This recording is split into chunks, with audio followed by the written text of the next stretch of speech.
हमारा मैदानी इलाका है उत्तर भारत का, ये खेती के लिए गंगा किनारे का इलाका, नदियों के किनारे जो जिस तरह से कल्टीवेशन होता है, जो फ़ायदे होते हैं, वो सब का सब तब्दील हो सकता है। ये एक दूरदर्शी प्लान होना चाहिए सरकार का कि इस पर रोक इमीडिएटली लगाई जाए। किसी भी तरह से कोई कोताही नहीं, कोई समझौता नहीं। हालाँकि इसमें इच्छा शक्ति की कमी ज़ाहिर-सी बात है, लेकिन जब कोर्ट का ये आदेश होता है कि इस पर एक विशेषज्ञ समिति बनाई जाए, तो आपको क्या लगता है ये खानापूर्ति है या फिर वो विशेषज्ञ समिति जो होगा उसके पास इतनी ताकत होगी कि बची-खुची अरावली को बचाया जा सके? देखिए, अब ये तो मैं ऑनरेबल कोर्ट्स के ऊपर छोड़ता हूँ कि वो अपने इनफाइनाइट विज़डम में क्या डिसीज़न लेते हैं आगे आके। हमें तो अच्छा लगा कि अभी कम से कम उन्होंने इस डेफिनिशन को रोक दिया, इस अपने स्टे को अबेयंस में डाला। पर आप अगर देखिएगा तो पिछली बार भी जब ये 100 मीटर का डेफिनिशन आ रहा था, तो जो एक्सपर्ट कमिटी है उसने एमिकस क्यूरे को लिखा। एमिकस क्यूरे ने है, उन्होंने सुप्रीम कोर्ट को बताया कि ये डेफिनेशन गलत है, इससे बहुत बड़ा इकोलॉजिकल डिजास्टर होगा। उस समय चीफ जस्टिस बी आर गवाई की बेंच थी वो, उन्होंने फिर भी एमिकस क्यूरे की डेफिनेशन को सजेशन को ना मानकर सरकार की सजेशन को माना।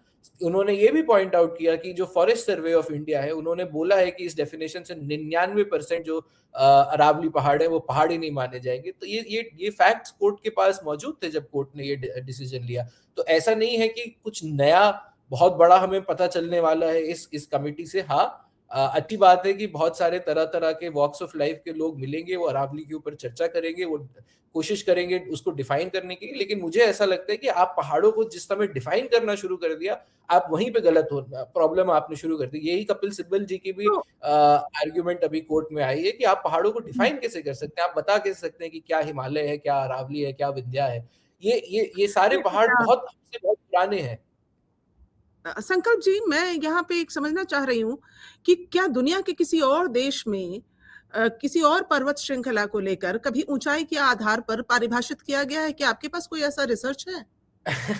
नहीं, हमें तो ये जितने जितने भी केस स्टडीज़ पता है उसमें बहुत सारी चीज़ों को लिया जाता है पहाड़ को डिफाइन करने में। वहाँ पे उसका स्लोप बहुत इम्पोर्टेंट होता है। स्लोप के बेसिस पे जो उसकी कितना ढलाव है उसके बेसिस पे डेफिनिशन होता है। उसके इकोलॉजिकल मॉडल पे उसमें कितने कहाँ-कहाँ किस तरह के जानवर रह रहे हैं, किस तरह की हरियाली है, ये इकोलॉजी है उस एरिया की, उस एरिया का जलवायु परिवर्तन में क्या योगदान है। ये सारी चीज़ें एक एक कॉम्प्रिहेंसिव कलेक्टिव तरीके से पहाड़ों को डिफाइन किया जाता है। हाइट नाप के पहाड़ों को डिफाइन करने का मैंने एटलीस्ट कहीं उदाहरण नहीं देखा है।